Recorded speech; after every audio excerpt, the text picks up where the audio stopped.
From 1919 all the way to 1942, every American military aircraft wore the same national marking, a white star on a blue circle, and right at the center of that star, a red dot. Pilots in the Pacific noticed something about that red dot after Pearl Harbor. When a P-40 Warhawk pilot caught a glimpse of an unknown aircraft and his eyes found that spot of red, his brain registered one thing before it registered anything else: Japanese. The red circle at the center of the Japanese A6M0's Hinomaru marking was the most recognizable threat in the Pacific sky. The red dot on the American insignia was close enough that in the fraction of a second it took to react, pilots and anti-aircraft crews were firing before they had finished identifying what they were looking at. The red dot had to go. That part was obvious. What almost nobody noticed was that the U.S. Army Air Corps had already made a quieter, stranger decision a full year earlier. A decision that was harder to see, harder to explain, and in some ways more clever than simply painting something out. You're watching World War II Air Command. By early 1941, the Air Corps stopped thinking like bureaucrats and started thinking like targets. They issued a simple, radical order: make the American markings lopsided. Before that date, the national insignia appeared on all four wing positions of every aircraft in the inventory, from the P-40 Warhawk to the B-17 Flying Fortress. Upper left, upper right, lower left, lower right. Symmetrical, consistent, professional looking. The order was blunt. Upper left wing gets a star, lower right wing gets a star. The other two positions stay bare.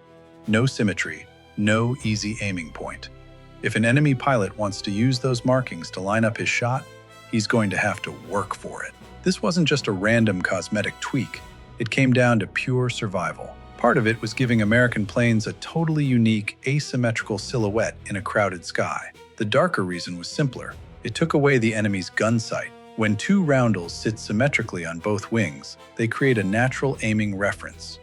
An attacking pilot could line his gun sight up between the two markings and split the difference, placing his rounds right through the cockpit. Two identical points on either side of a target are exactly what a fighter pilot learns to use. Remove one of them, and that instinctive reference point disappears. The military called it eliminating a balanced target. Pilots called it stop handing the enemy a bullseye. In plain terms, having a roundel on both wings of a P-40 Warhawk was handing the enemy something to aim at. The Navy saw the same order and disagreed. On January 5, 1942, just weeks after Pearl Harbor, the Navy actually went back to putting markings on all four wing positions of the Grumman F-4F Wildcat and every other carrier aircraft in its inventory, added 13 red and white stripes to the rudder, and reintroduced the red dot inside the white star. The Navy had its own doctrine and its own reasons, and it was not interested in the Army's approach. That decision did not last long.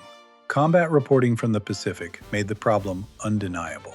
The red dot at the center of the American star insignia was being registered as a threat by the same eyes trained to find zeros. In a dogfight, your eyes lock onto the loudest detail first. Not the shape, not the silhouette, the color. A spot of red on an approaching aircraft meant one thing in the Pacific, and pilots were already squeezing the trigger before their brain caught up with what they were actually looking at. By the end of May 1942, orders came down to paint out the red dot on all combat aircraft. Within weeks, it was universal across both the Army Air Forces and the Navy. The marking was not redesigned. Nobody drew something new. They simply covered the red and left the white star and blue circle. The insignia that had been in service since 1919 was gone.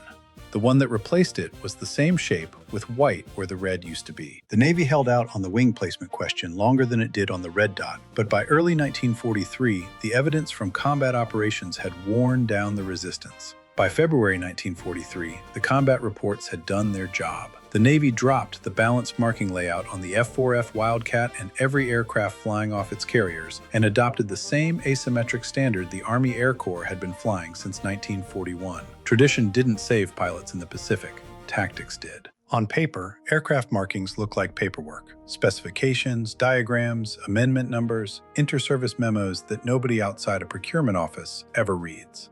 Beneath all of that, those diagrams are just blueprints for keeping people alive. The red dot came off because it was getting P-40 Warhawk and F-4F Wildcat pilots mistaken for Japanese planes. The second roundel came off a year earlier because it was giving the enemy something to aim at. Neither change made headlines. Neither change had a name attached to it. The aircraft just looked slightly different one day than they had the day before, and somewhere over the Pacific, that difference was the one that mattered.